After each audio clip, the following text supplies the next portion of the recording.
gay. I'm a lesbian. I am actually pansexual. I am transgender. I know I have the body of a woman, but in here, my mind and everything is a man's. What do you mean by that?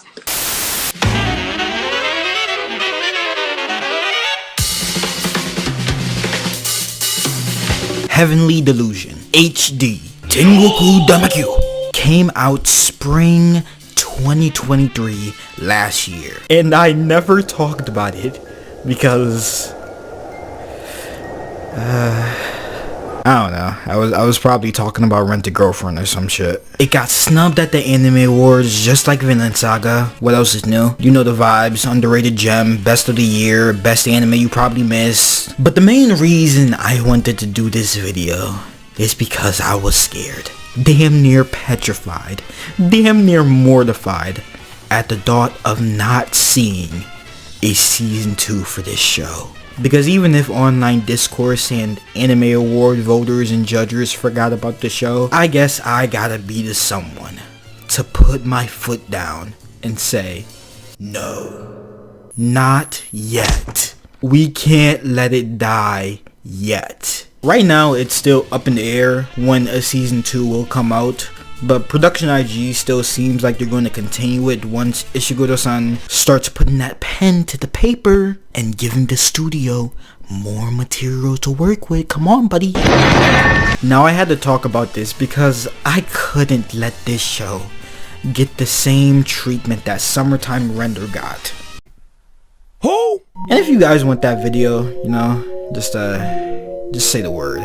I've been wanting to talk about that show for a while. I couldn't let Heavenly Delusion get the same treatment. A show where it's low-key one of the top 3 anime to come out that year, but decided to release at the same time period as Jujutsu Kaisen and Demon Slayer. That was your plan? It's like, yeah, buddy, you didn't stand a chance. Something to know about me is that I love the post-apocalyptic genre, where it's not necessarily a zombie show, but simply a show where the world has faced some cataclysmic event. There's more terrible people around than ever. People have guns that can disintegrate you. And oh yeah, fucking Elden Ring monsters. No. Heavenly Delusion definitely feels like The Last of Us, Made in Abyss, and The Promised Neverland all rolled into one show. I can't lie, but hey, I've never seen Joe do this. Weak. Jab, slip, uppercut. Like, he's hitting him with all the combos. He got him. Like I always say, great art inspires the great art that will come after it. That has literally been human nature since the birth of creation. I don't have a problem with manga authors probably being inspired by a plethora of different post-apocalyptic stories, because in the end, to make something people give a damn about, you have to turn it into something different and give it its own legs to stand on, regardless of what it reminds you of. And I think Ishiguro Sensei achieved that with this title. Yeah, I had to bump up the san to sensei. I gotta show some respect. As well as having a story cool enough to warrant getting a banger ass adaptation made of it, with fluid and unique animation style, dynamic camera work and fight scenes. I mean, bruh, look at this. They didn't even have to do that. They could have kept it static. But they said, nah, we are better than that. We are going to make this camera move. And the opening. That fucking opening, bruh.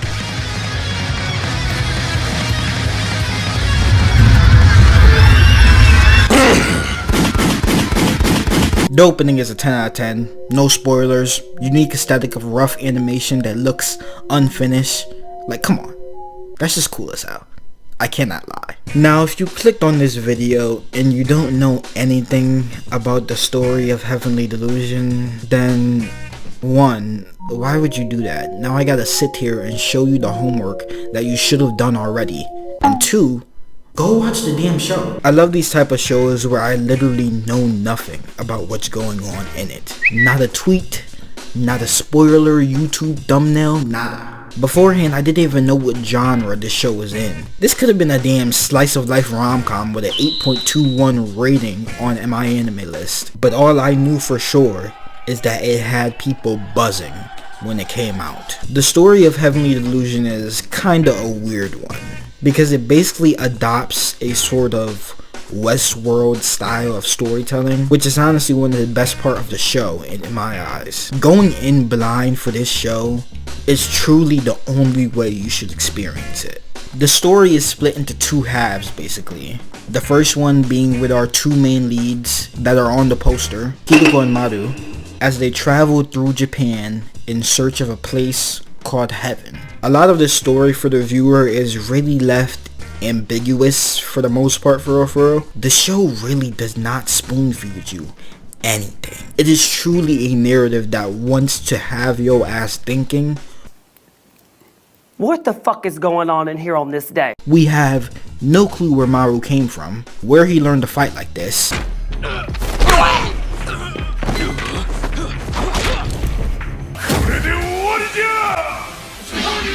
and why he has the ability to one-shot these monsters inside the world. So if you came to this video looking for explanations, I'm sorry to disappoint you, man.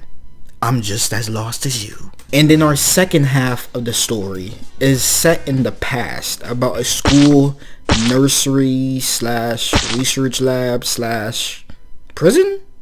About a group of teenagers with the most random powers you can think of. Just a little farther and I'll be able to reach the top. Oh, no.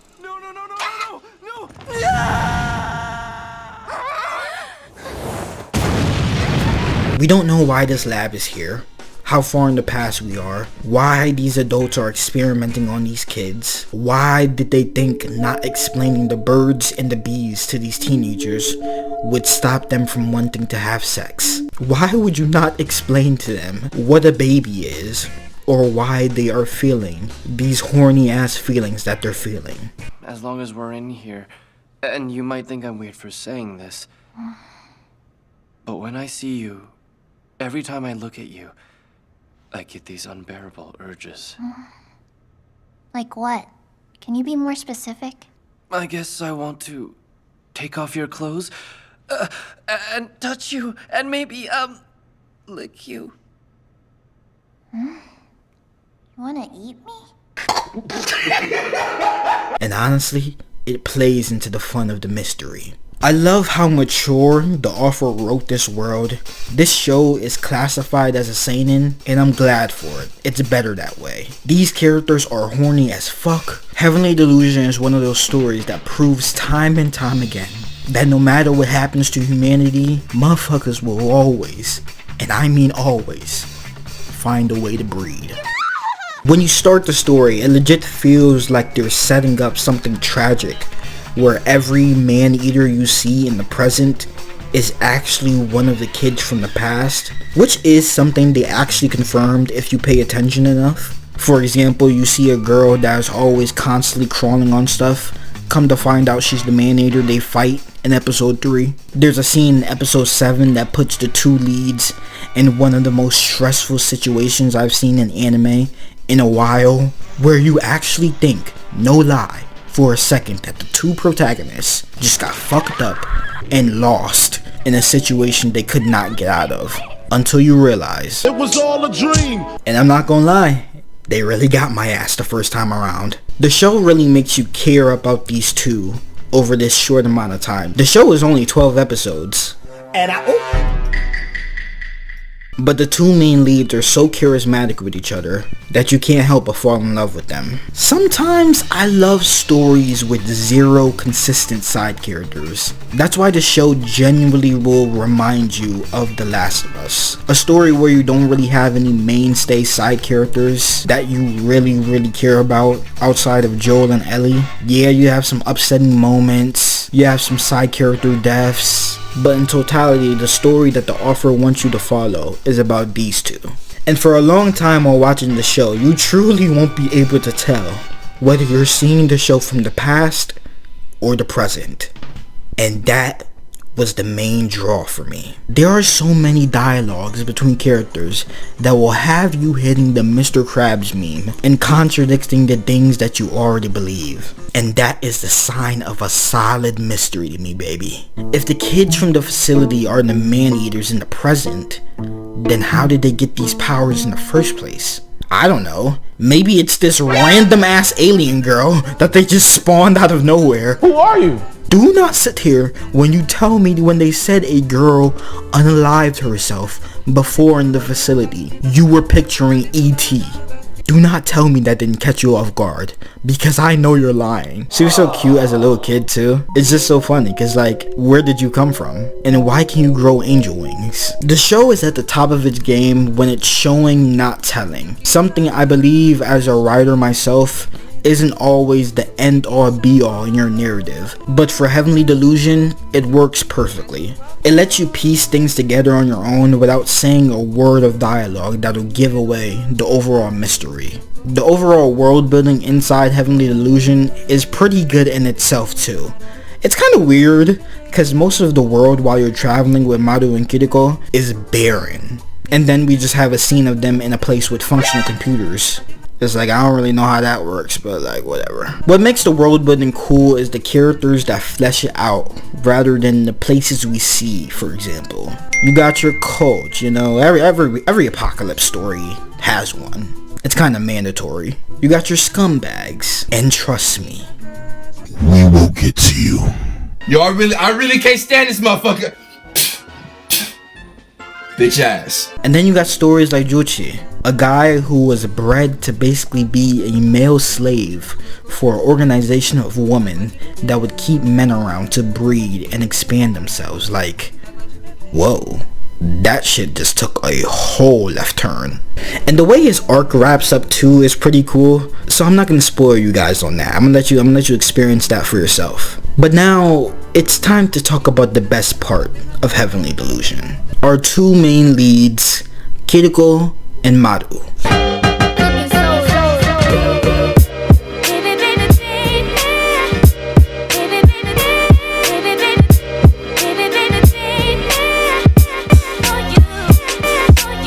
Kiruko has to be one of my favorite protagonists in anime in the last couple years, simply because of how fascinating they are. And notice I'm using they them pronouns, because I genuinely love that Heavenly Delusion is my first anime where I can do that. The main appeal of Kiruko as a character is that they are an 18-year-old guy trapped in the body of their 20-year-old sister. Combination. After an accident with a man-eater left his body, And one Orochimaru experiment later, we have Kiruko. He doesn't know if his sister even consented to this. They don't know where the guy is who did this to them. They just went on continuing on living. And I'm not saying Kiruko is the trans representation we needed in anime. It kind of feels like the author wanted to be progressive and have a trans character, but said, nah, I'm gonna do some weird shit instead. For a majority of the time, they act like a guy, but also has the tendencies to act like a girl, which is just such a fascinating part of the character, honestly. Yuichi! Which one of us is cuter? Well, naturally, I'd say you. Is that the right answer, or? Yes! Now, let's head out. Wait, were you jealous? This is all fake. Shut up. Like, genuinely, it's really cool. It's actually a major part of why I like this story. Because it's like, who thinks of this weird shit? You're a funny guy, man. The scene of the surgery is also very well done. That shit really makes your skin crawl. It's at the point where it's just like, bro, just let me die. Let me die instead of being forced to body snatch my own sister and look at her in the mirror every day. I'm still not really sure why they tried to kiss themselves in the mirror. Don't know if they were just sexually frustrated or on that good Sweet Home Alabama timing, but I'ma act like that didn't happen. That's strike one though, okay? You don't get too many of those. The first time what happened to Kiruko is revealed is in episode 2. I legit thought when Kiruko said, But in here, my mind and everything is a man's. So yeah, I'm a man. I actually took that literally. It genuinely made me smile because I thought she was implying that she was trans, but no, she meant it neurologically. There are so many questions around Kiruko's psyche that just make her so interesting to me, man. Because throughout the course of the story, they start to try to compartmentalize in themselves if they are fully accepting being bisexual, or if Kiruko, the guy part of themselves, just turn gay from sexual confusion because his male hormones are absolutely getting destroyed by his female hormones inside their female body. You know, if I was born and raised in this area, I might have been one of his crew.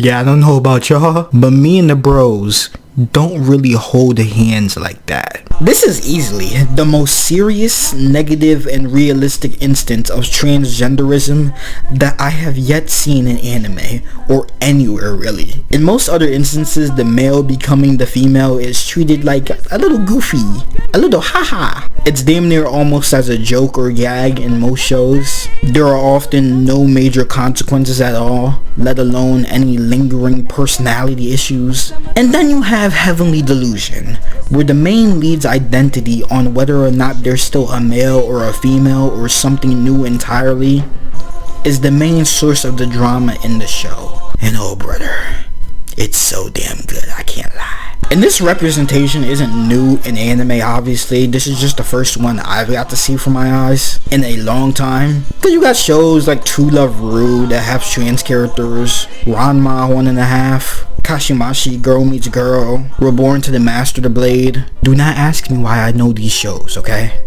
I just do.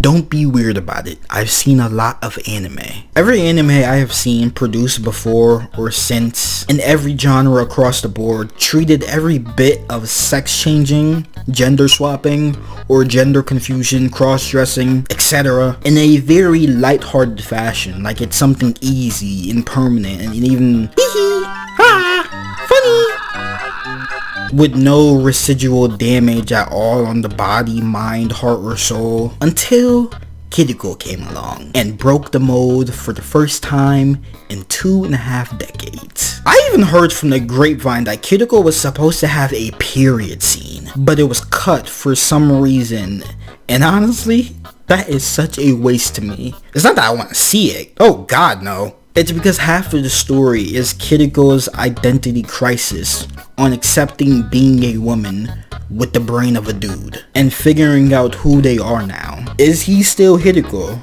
or is his sister maybe still alive in him somehow? Yeah, I don't really get cutting one of the most common things a woman has to go through in their lives when your story is about this weird sci-fi bullshit transition, but hey, I guess that incentivizes me to read the manga. Here, nigga, damn. You got my money. It worked. Congratulations. Maru, on the other hand, isn't as interesting as Kiruko, obviously. But what makes him so interesting is his relationship with Kiruko and how they get along. Maru finds Kiruko attractive, but once he finds out that they both play for the same team, that just made everything better for him. Are you really friends if you don't kiss a bro on the lips, look dead in his eyes while you do it, just to save them from a genjutsu? Well, Maru says no. You're not really friends. I mean, it's your call, dude. Just remember that this is whose boobs you're touching. This guy right here. But as long as you're cool with that, I'll hold up my end of the deal as a man, because that's what men do. So keep that in mind. I have relationships with women and sex with men. Kiruko and Maru's relationship is cool because he's attracted to her, obviously. And in some instances, I think Kiruko is attracted to him due to having female hormones now. Like, imagine if this was you. You got to know this girl for a while now. You've been traveling with her. She's supposed to be protecting you, but honestly, Maru is... I'm gonna beat your ass. Mama said beat your ass.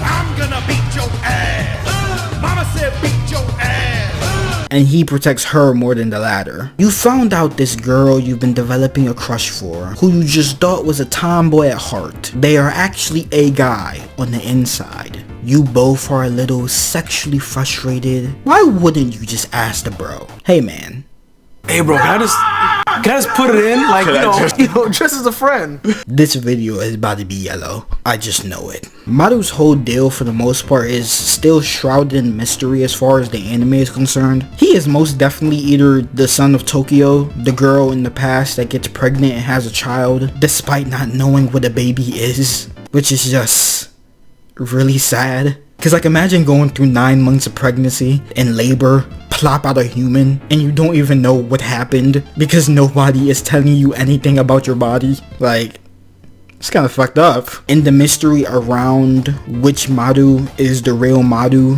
the baby Tokyo birthed, or the man-eater that cloned itself to look like the baby, is a captivating one that I want to see get a resolution for. But like I said, the best part of Maru, or at least why I like him personally, is his relationship with Kiruko, which like I said is the best part of the show, and ends up reaching a climax that I was not expecting in the last 2 episodes. Here we go. Gotta drink some fucking water for this.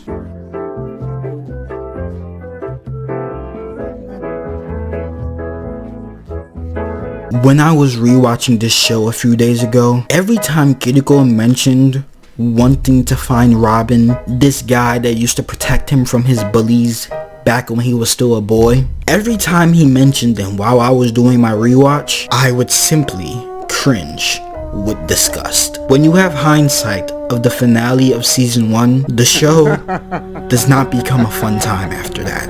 I've been waiting on that one show last year in 2023 that would really scramble my brains, and I'd have to report that Heavenly Delusion is up there with Made in Abyss Season 2 for the levels of uncomfortableness it made me feel I was not having a good time. The twist of who the real Robin is something I legit did not expect, which made it even worse. This whole time, Kiruko was gassing this man up like he was the LeBron James of the apocalypse. Like he was that guy, that dude. But when they finally reunite and finally alone together, when I heard him say this, Hey, Robin, you seen my clothes? Oh, don't worry. I warmed up the room. Just come like that. Something about this doesn't sit right in my spirit. I knew something was up. Now, I truly felt so disgusted watching this scene. I'm not even gonna show it on screen. I'm sorry y'all, I can't do it. This is something you have to experience on your own. Because I'm gonna let you guys know something about me. I get real queasy when I see R-word scenes happen to women in any form of media. It's probably due to my protective nature, so I can't take seeing women in vulnerable situations being taken advantage of. That literally hurts me to my core. I hate watching it. It literally makes me sick. I couldn't even watch it while editing this video. Is this what you wanted, Production IG? Is this what you wanted, Ishiguro? You sick fuck! So best believe when I say I truly felt disgusted after watching the offer turn a fateful reunion into one of the most heartbreakingly uncomfortable scenes for every poor motherfucker that had to watch this. I legit was just laying in bed and had chills up and down my spine, and it wasn't excitement, it wasn't pleasure, no. Imagine feeling angry, frustrated, confused, sad, disgusted, and disappointed, all at the same damn time. Like I didn't need that, man. I didn't need that, man. Good lord, when I tell you I needed to touch some grass after that, I was just not okay. And what makes it even worse is that Maru said he was waiting a couple days for Kiruko to come back, meaning for at least 2 to 3 days, Kiruko was in the captivity of this fucking piece of garbage. And I'm not gonna lie, that pissed me off to the point when Maru finally got to him. I wanted to be like, hold up, low bro. Let me get a few hits in first. I might need this more than you.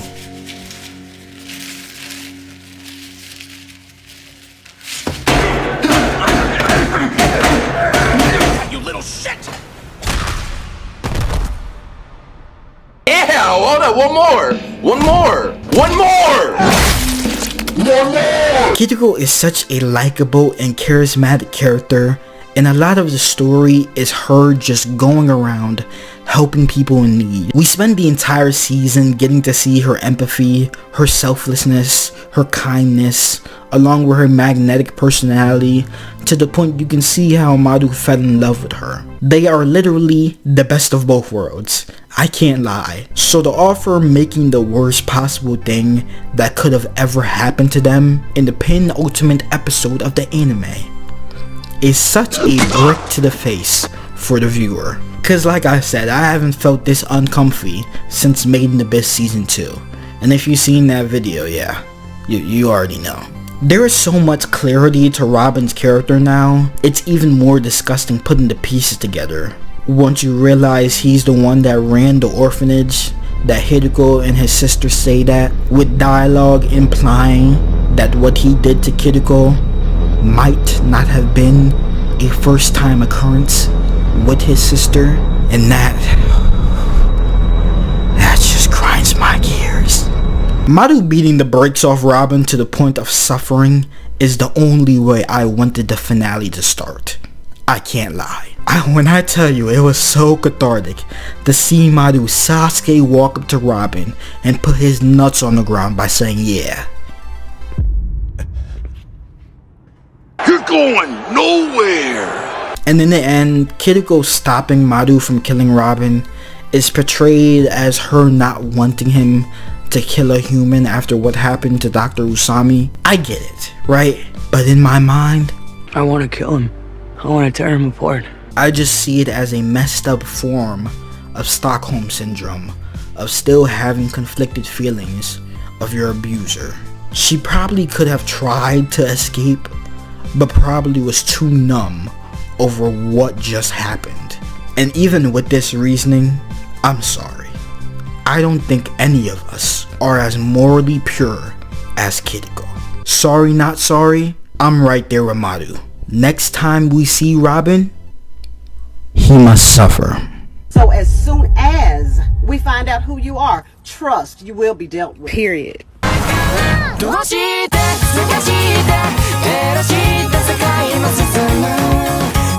turn this happy ass road trip song off. I am still not okay. Because if the offer is that twisted to do this to his viewers, I can only imagine if Kiruko was getting her period around this time, what this could possibly mean for the future of the story if we eventually get future seasons. And quite frankly, please, for the love of God, don't do that. That is just too sad. I don't think I can handle that. Maru should have at least broken or tore off a limb or something. Make sure he can't reproduce anymore. Do something. It is what he deserves, not a few punches to the skull and a broken nose. Bro needs to be wiped off the face of the earth. But in all honesty, I am really glad I got to rewatch this show. It was the surprise of the season for me last year during the spring, and in my opinion, it was better than Ocean no Ko when it came out.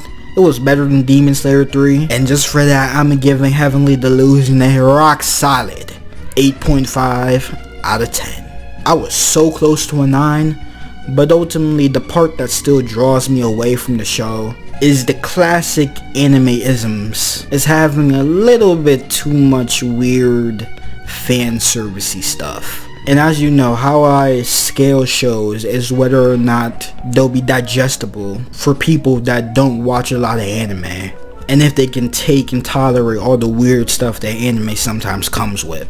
But in the context of what most of the narrative is about, I gave it a pass. And I truly hope we get a season 2. Whenever there's enough material in the manga to do so, of course.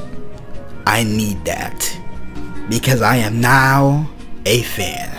So, Ishiguro Sensei, for the love of Christ, please let Maru do the most diabolically satisfying punishment a gremlin like Robin could ever have. Please and thank you. Did you tell me this was over? There ain't no use talking it over. Why don't you try to tell me sooner?